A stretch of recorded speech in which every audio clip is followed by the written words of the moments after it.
Passamos a apresentar os 4 Evangelhos, Revelação da Revelação, Jean Baptiste Rustin.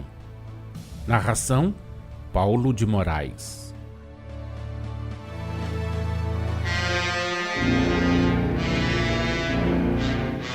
Os que tomam sempre as palavras de Jesus do ponto de vista das necessidades humanas, sem se lembrarem de que, antes de tudo, ele considerava as necessidades espirituais, falsearam também estas.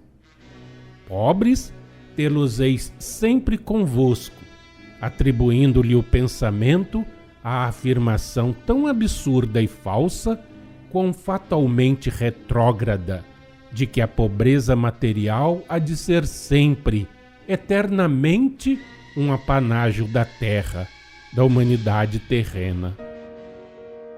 Falando dos pobres da terra, Jesus não aludia especialmente àqueles que carecem de bens materiais, mas de todos quantos se encontram num estado de inferioridade qualquer, que necessita do auxílio, do concurso, do amparo dos homens de boa vontade. Suas palavras se referem às condições dos espíritos, que uns são inferiores a outros em inteligência. Ele, pois, se referia não só aos que são materialmente pobres, mas também aos que o são moralmente e, sobretudo, aos pobres de inteligência. No vosso planeta, ainda inferior e em via de progresso, bem como em todos os outros igualmente inferiores, sendo a pobreza tanto a material quanto a moral uma consequência das provações, sempre haverá pobres de uma e outra categoria, até que esteja concluída a separação do joio e do trigo, isto é, que a depuração da terra e da humanidade esteja completamente terminada pela separação dos bons e dos maus. Lembrai-vos, porém, do que já diversas vezes temos dito, que da elevação de um planeta não decorre o nivelamento das faculdades. Entre vós sempre haverá pobres, ainda quando do vosso mundo hajam desaparecido tanto a pobreza material como a pobreza moral. Qualquer que seja o grau de depuração do planeta terreno, aí haverá sempre, num ponto ou noutro, espíritos depurados, bons, mas menos adiantados do que outros.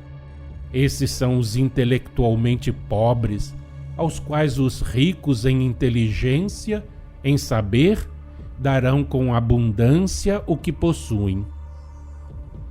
Já o temos dito e não devereis esquecer que, do ponto de vista intelectual, há sempre entre os espíritos hierarquia no tocante à ciência universal, mesmo quando todos tenham atingido a perfeição moral.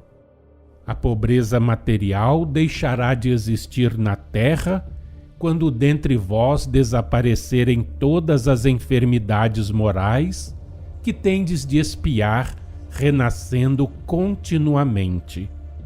Despojai-vos, portanto, dos vossos vícios, quer advenham da carne, quer do espírito, que deve dominar a matéria, pois que, do contrário, os felizes de hoje talvez sejam os pobres de amanhã.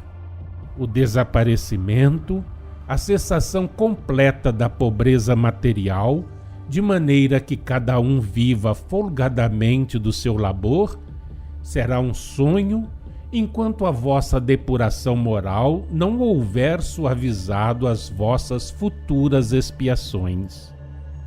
As associações, as instituições de beneficência que mantendes são boas, porque provam em vós o desejo de fazer o bem, de socorrer vossos irmãos, mas sem desprezardes os socorros materiais, esforçai-vos por socorrer o moral dos homens.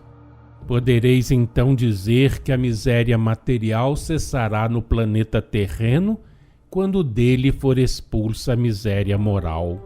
A esse tempo, prestando-se os homens mútuo e esclarecido auxílio, todos em comum trabalharão na obra comum. Quão longe, porém, está essa era bendita em que haveis de entrar.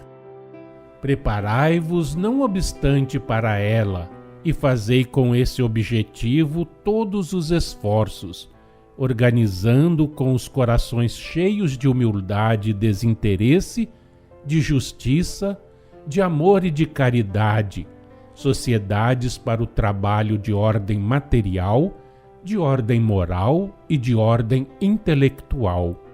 Que os ricos deem abundantemente aos pobres, trazendo cada um a tais associações o tributo das faculdades de que possam dispor, a fim de que se espalhem e desenvolvam a educação e a instrução moral e intelectual, explicando aos homens e fazendo-lhes compreender o amor a Deus acima de tudo e o do próximo como a si mesmos, as maneiras e os meios de praticar-se esse duplo amor, de praticar-se observando a liberdade na ordem e a ordem na liberdade, o máximo de mutualidade, de solidariedade, de fraternidade, fonte e regra de todos os direitos e deveres, máxima que se formula nestes termos: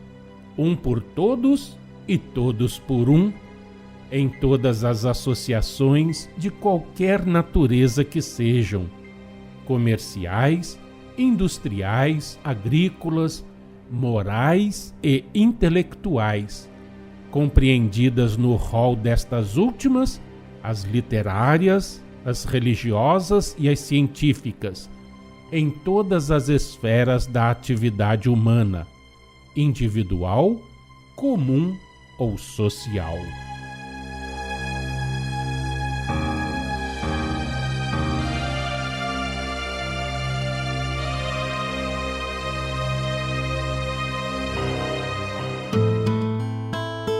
Acompanhe no próximo programa mais um trecho de Os Quatro Evangelhos, Revelação da Revelação, Jean Baptiste Rustin.